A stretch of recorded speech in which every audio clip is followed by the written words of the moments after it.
Shalom Shalom Shalomဆိုတာငင်တဲ့ချင်းတယောက်ပါစေဆိုတဲ့အိပ်ဖြစ်ပါတယ်ဒါဂျူးတို့ရဲ့အချင်းချင်းတွေ့ဆုံတဲ့အချိန်မှာနှုတ်ဆက်တဲ့စကားလုံးလေးဖြစ်ပါတယ်ဒီနေ့တယောက်နဲ့တယောက်နေ့တည်းမှာငင်တဲ့ချင်းတယောက်ပါစေဆိုတဲ့သဘောအနေနဲ့ကျွန်တော်တို့ Shalom ဆိုပြီးမှတယောက်နဲ့တယောက်ကောင်းချီးပေးအောင်ပေးနာလို့ပြော Shalom Shalom Shalomငင်တဲ့ချင်းတယောက်ပါစေဝမ်းမြောက်ခြင်းတွေတယောက်ပါစေဒီနေ့ကျွန်တော်ဖခင်အကြောင်းပြီးသွားပြီဆိုရင်ဒီမှာဒေါ်နင်းနမင်းသားစုဝါနေပြင်ဆင်ပေးတဲ့စားစရာအပြင်မှာကျွန်တော်ရှိတဲ့အတွက်ကြောင့်ကျွန်တော်အတူတူကအစားသုံးကြမှာဖြစ်ပါတယ်သူတို့မိသားစုအနေနဲ့စေတနာထိတ်တန့်စွာနဲ့ဆရာထိတ်တန့်စွာနဲ့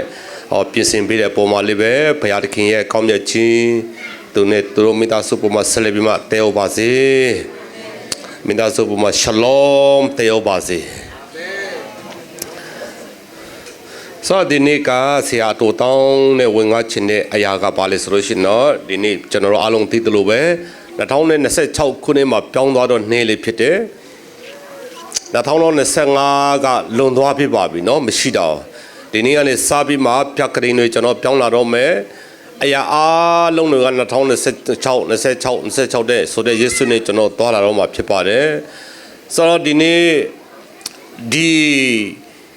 ကာလအပိုင်းအချိန်အပြောင်းလဲအားလုံးကဘယ်သူလက်ထက်မှာရှိလဲဆိုတော့ဘုရားလက်ထက်မှာရှိတယ်တဲ့နော်နောက်တော့တမန်ကျမ်းစာကပ္ပဦးကျမ်းထဲကနေအဆုံးကျွန်တော်တို့ကြည့်အောင်နော်ကပ္ပဦးကျမ်းခန်းကြီး1ကပ္ပဦးကျမ်းခန်းကြီး1အပိုင်း14ကိုကျွန်တော်ကြည့်တဲ့အချိန်မှာတဖန်ဖျားသခင်ကနေ့ညက်ကိုပိုင်းခြားစခြင်းငါမိုးကောင်းကင်မျက်နှာကျင်၌အလင်းအိမ်တေစီနမိတ်လက္ခဏာချင်းချက်သောအချိန်နေ့ရဲ့အပိုင်းအခြားနှစ်အပိုင်းခြားကိုဖြစ်စေမိုးကောင်းကင်မျက်နှာကျင်၌တည်၍မြေကြီးလင်းစရာအလင်းအိမ်ဖြစ်စေဟုအမိန့်တော်ရှိသည့်အတိုင်းဖြစ်လေ၏ကျွန်တော်ကပ္ပဦးကျမ်းအခန်းကြီး1အပိုင်း14ကိုကြည့်တဲ့အချိန်မှာကာလအပိုင်းခြားတွေတည်ပေါ်တဲ့ဖြစ်တယ်ဖျားသခင်ကနေကိုဖန်ဆင်းခြင်းကကာလအပိုင်းခြားတွေတည်ပေါ်တဲ့ဖြစ်တယ်လာကိုဖန်ဆင်းခြင်းကကာလအပိုင်းခြားကိုဖန်ဆင်းတည်ပေါ်တဲ့ဖြစ်တယ်ကျွန်တော်တို့ကတကယ်လို့လာတာမရှိဘူးဆိုရင်ထားလိုက်တော့လာတာမရှိဘူးဆိုရင်ဘယ်နှလားရောက်မှကျွန်တော်သိမှာမဟုတ်တော့ဆိုတော့နေမရှိဘူးဆိုလို့ရှိရင်ကျွန်တော်တို့ကနေဝင်သွားပြီဆိုတော့တရက်ပေါ့နော်တရက်လာမနှစ်ရက်လာမသိဘူးဆိုတော့နေဝင်သွားတော့ဘယ်နှစ်ရက်ဆိုတာတီးလာတယ်ဘယ်နှစ်ရက်ရေပေါင်း30ရောက်လာပြီဆိုတော့တလားဆိုတာတီးလာတယ်နောက်တစ်ခါလာ12လပြည့်သွားတဲ့အချိန်မှာတနေ့ဆိုတာကျွန်တော်တီးလာတယ်တနေ့ဆိုလို့ရှိရင်တော့နည်းကနေ3နှစ်သူက3နှစ်ရှိသွားပြီသူက4နှစ်ရှိသွားပြီအဲ့ဒါလို့နေအပိုင်း6တွေတီးနိုင်ဖို့အတွက်ဘေကနေစတင်ဆိုအချိန်ကနေစတင်တာဖြစ်တယ်။ဒါကြောင့်တမန်ကျမ်းစာမှာဘုရားသခင်ဟာတဲ့နေ့ရက်ကာလကိုပိုင်းခြားနိုင်ဖို့ကာလအချိန်တွေကိုဘုရားဖန်ဆင်းထားတာဖြစ်တယ်။ဒါကြောင့်ဒီနေ့တနေ့ပြီးတနေ့ကုန်သွားတယ်ဆိုတာကဘုရားရဲ့ရွေချစ်ဖြစ်တယ်ဘုရားဖန်ဆင်းတဲ့အရာဖြစ်တယ်။ဒီနေ့အပြင်ကောင်းကင်နိုင်ငံမှာဒီထာဝရဖြစ်တဲ့နိုင်ငံမှာကျွန်တော်ကာလဆိုတာမရှိတော့ကောင်းကင်နိုင်ငံမှာကျွန်တော်တို့လာတွေမရှိတော့ဘူးနေတွေမရှိတော့ဘူးအချိန်တွေနာရီတွေမရှိတော့အားလုံးကထာဝရဖြစ်တဲ့အတွက်ကြောင့်ရည်တွေးစရာဘာမှမရှိဘူးကျွန်တော်မြေကြီးပေါ်မှာထာဝရမဟုတ်တဲ့အတွက်ကြောင့်သင်္ခါရလို့ပြောတဲ့ခဏလေးကျွန်တော်ယာယီနေတဲ့နေရာဖြစ်တဲ့ကြောင့်ဘုရားသခင်ကကန့်တတ်ထားတာဖြစ်တဲ့အချိန်တွေအလုံးကိုဒါကြောင့်ကျွန်တော်ရည်တွေးနေတာဖြစ်တယ်။ဒီသစ်ပင်ကဘယ်နည်းရှိသွားပြီလဲ။စောစောဒီမှာကျွန်တော်ဒေးဗစ်ထာမေကသူတို့လင်မယားကမင်္ဂလာဆောင်တဲ့တန်းက25နှစ်ပြည့်သွားပြီ။ဘလို့သိနိုင်တယ်လေဆိုလို့ရှိရင်တော့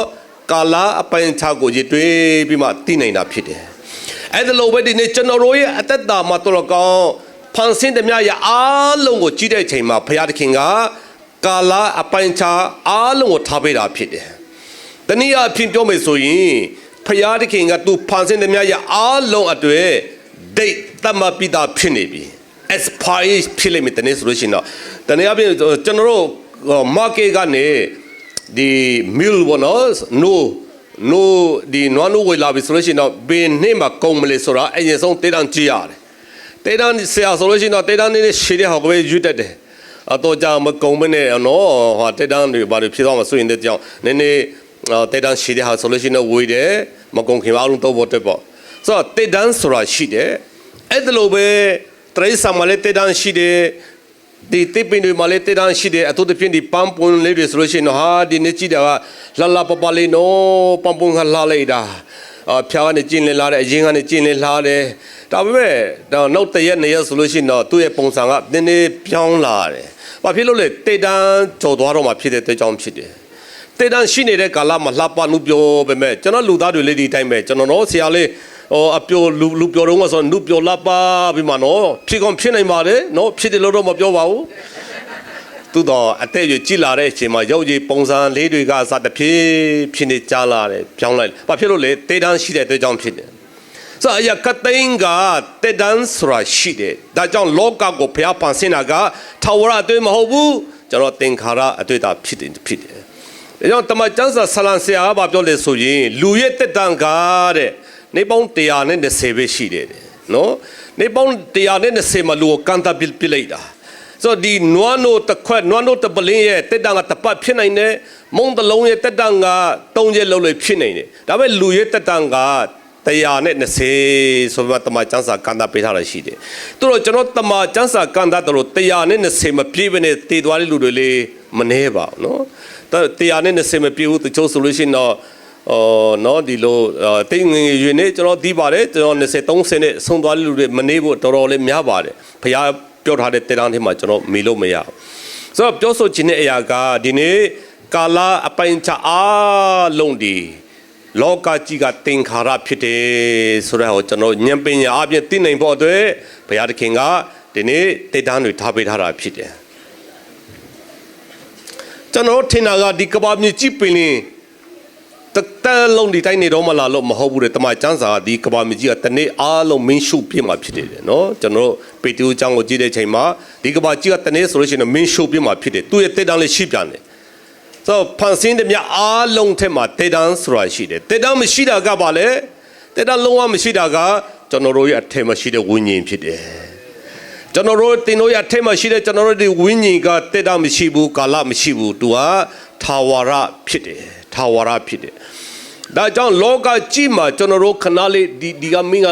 မလင်းလို့ဒီမှာတိတ်မမြင်ရဘူးလေနော်လောကကြီးမှာကျွန်တော်ခဏလေးအသေးရှင်နေထိုင်တဲ့အချိန်ကာလမှာကျေးဇူးပဲကျေးဇူးတင်တယ် thank you ကျွန်တော်က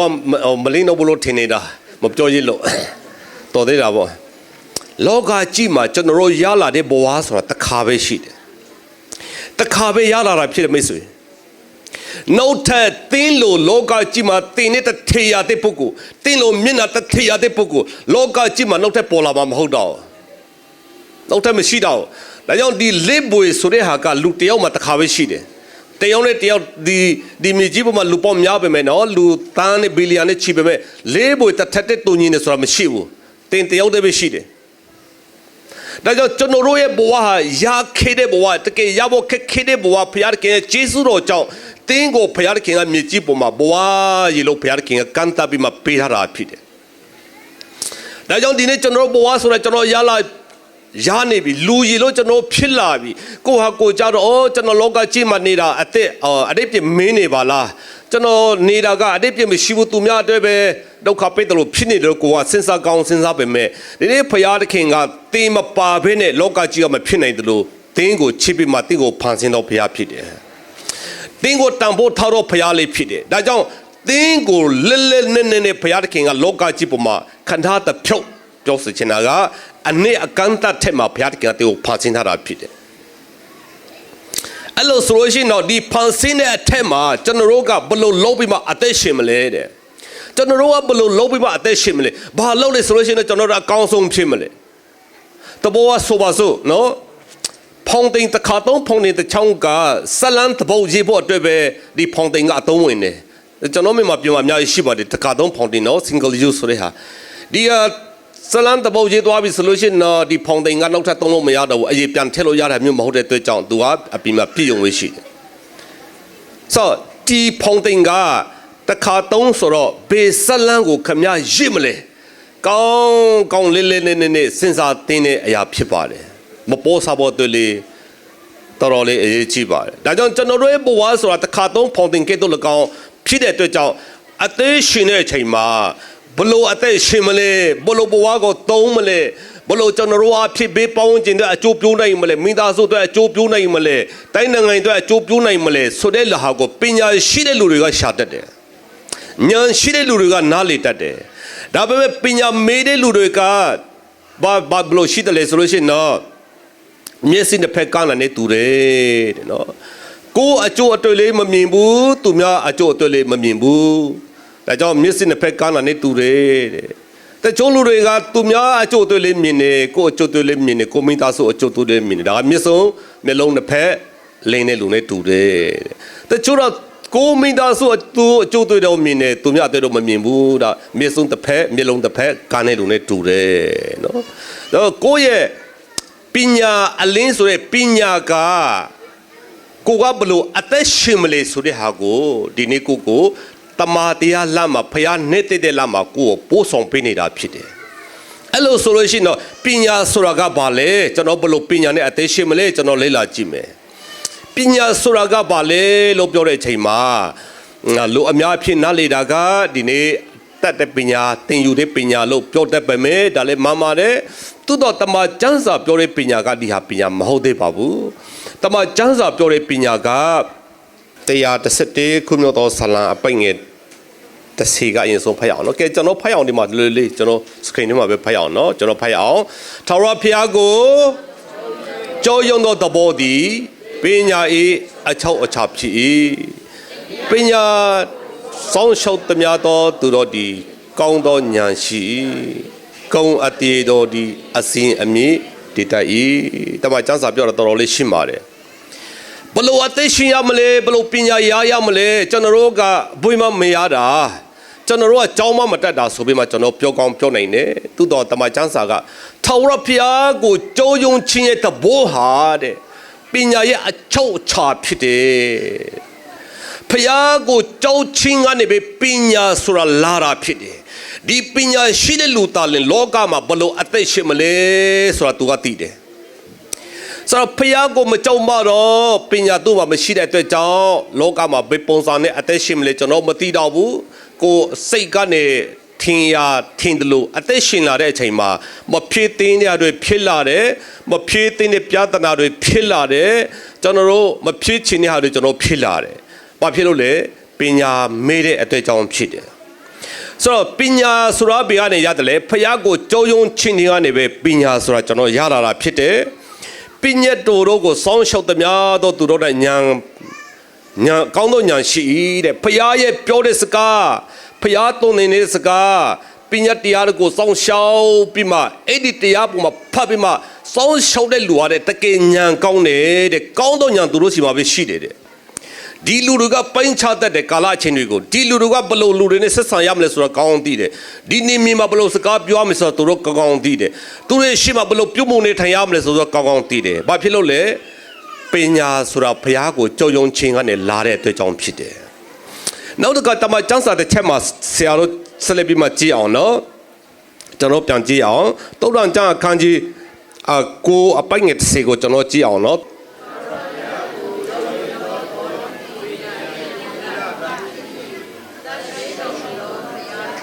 ဒီကျွန်းတော်တဘောဒီညံဖြစ်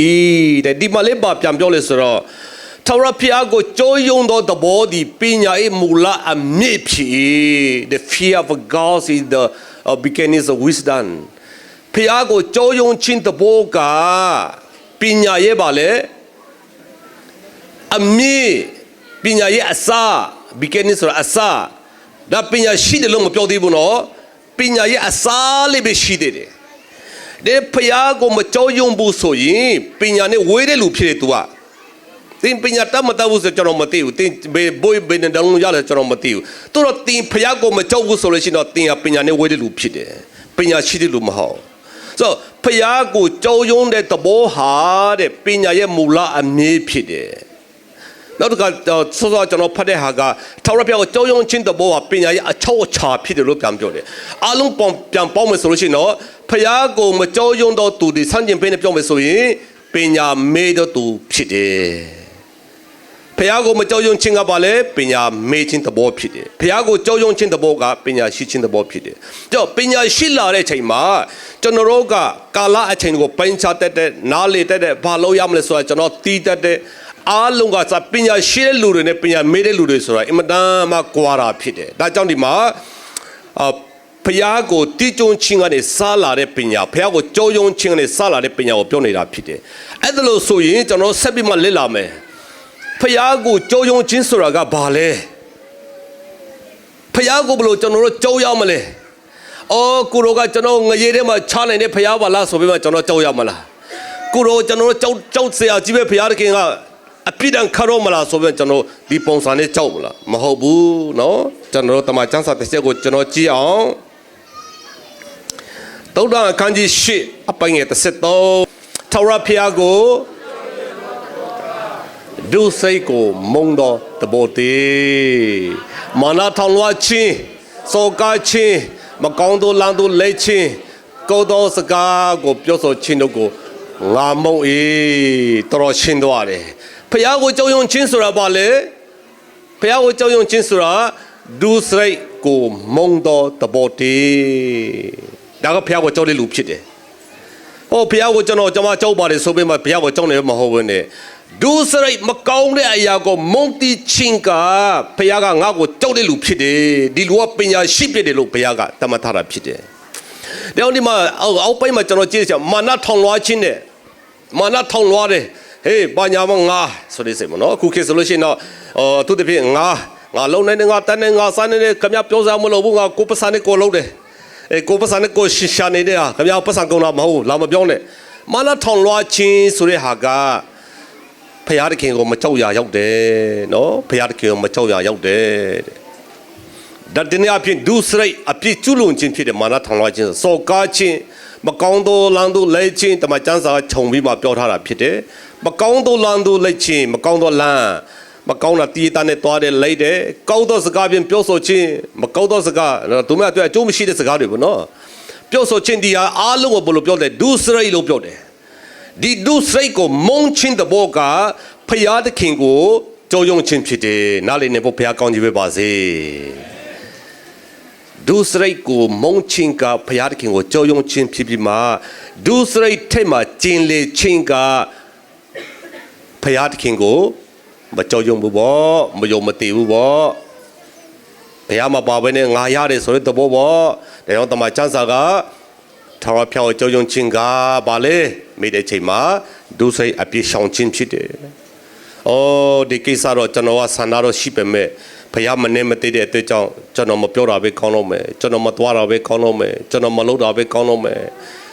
ဆန္ဒတော့ရှိပေမဲ့ကျွန်တော်စိတ်မှာတော့တရားတော့စိတ်ချင်ပေမဲ့ကလေးစားချစ်ခြင်းပေမဲ့သိခံလိုက်မယ်အောင်အေးလိုက်မယ်ဒုစရိုက်ကိုရှောင်ခြင်းဘုရားကိုကြောက်ရွံ့ခြင်းဖြစ်တယ်ဒါကြောင့်ကျွန်တော်ဒီလူကပညာရှိတဲ့လူဖြစ်တဲ့အတွက်ကြောင့်လောကကြီးမှာအသက်ရှင်တဲ့အချိန်ကာလမှာ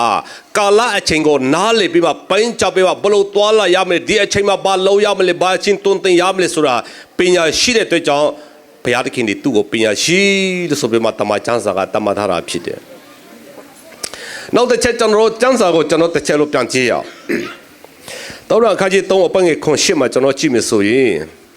ကဲကျွန်တော်ဖတ်မယ်တော့1 2 3ဖတ်မယ်ငါဒီထာဝရဘုရားကိုကြောက်ရွံ့၍ဒုစရိုက်ကိုရှောင်လောတို့ပြုလင်တင်ဤအကျိုးတော်ဒီအာတန်၍အယိုးတော်ဒီချင်းစီနဲ့ပြည့်စုံရလိမ့်မယ်ကဲ2026နှစ်ခုနှစ်ကငါမပတ်စံလုံးလုံးပါတယ်ဘာမှပူဇော်မလို့ပါဘူးနော်2026နှစ်ခုနှစ်ကငါဘာမှမလို့ပါဘူးငါပညာရှိတယ်ငါမညာရှိတယ်ငါမှတွေ့ကြုံလို့ရှိပြီငါဖြတ်တန်းတာလည်းကြာနေပြီကိုဟာကိုမထင်ပါနဲ့တဲ့နော်ငါဒီပညာရှိကိုမထင်နဲ့ဖះကိုမကြောက်မတော့ကိုဟာကိုပညာရှိလို့ကျွန်တော်ထင်စရာရှိသေးလားမရှိတော့ဖះကိုမကြောက်မတော့ပညာရှိမဟုတ်တော့ဒါကြောင့်ကိုပညာရှိကိုမထင်နေတဲ့ထာဝရဘုရားကိုကြောက်ရွံ့၍ဒုစရိုက်ကိုရှောင်လို့ဘုရားကိုကြောက်ပြီးမှဒုစရိုက်ကိုရှောင်တဲ့အချိန်မှာဒုစရိုက်ကိုမုန်းတဲ့အချိန်မှာဘုရားကဘာလုပ်မလဲတင်ဤအကျိုးတွေဟာအာတံပြီးမှတင်ဤအယိုးတွေဟာချင်းစီတွေဟာပြည့်စုံတော့အခွင့်ဘုရားကပြင်ဆင်ပေးပါဖြစ်တယ် Praise the Lord နားလေးနေဖို့ဘုရားကောင်းချီးပေးပါစေဒါကြောင့်ဒီနေ့ကျွန်တော်တို့2026ခုနှစ်ကာလမှာကျွန်တော်ပြင်ဆင်ဖို့ဟာကပါလေဘုရားကိုကြောက်ရွံ့ခြင်းဘုရားကိုကြောက်ရွံ့ကြရအောင်ဘုရားကိုကြောက်ရွံ့တဲ့အချိန်မှာတင်းရဲ့အယိုးတွေအသားတွေဘုရားတကယ်ချင်းစီတို့ကိုပြည့်စုံစေမယ်ဆိုတဲ့သဘောကကျွန်တော်တို့ရဲ့မင်္ဂလာကိုပြောနေတာဖြစ်တယ်ကျွန်တော်ခံစားမဲ့မင်္ဂလာတွေကိုဘုရားသခင်ကဒီမှာပြောနေတာဖြစ်တယ်ဒါကြောင့်ပညာမေးတဲ့သူလို့မကြည့်မနေကျွန်တော်တို့ဒီပညာရှိတဲ့သူကဲ့သို့ကျွန်တော်တို့ကာလအချိန်ကိုကြည့်ပြီးမှကျွန်တော်တို့ကျင့်သုံးဖို့အတွက်ဒီနေ့ဘုရားသခင်ကတယောက်ချင်းစတိုင်းပုံမှာအလိုရှိနေတာဖြစ်တယ်ဒါကြောင့်ကျွန်တော်တို့နောက်ဆုံးအနေနဲ့ကျွန်တော်တို့ကျမ်းပိုက်တစ်ပိုက်ကိုကျွန်တော်တို့ဖတ်မှာဖြစ်ပါတယ်ဟေဆရာအခန်းကြီး33အပိုင်း6ကိုကျွန်တော်ကြည့်မှာဖြစ်ပါတယ်ကဲကျွန်တော်တို့ဖတ်ရအောင်ညာနဲ့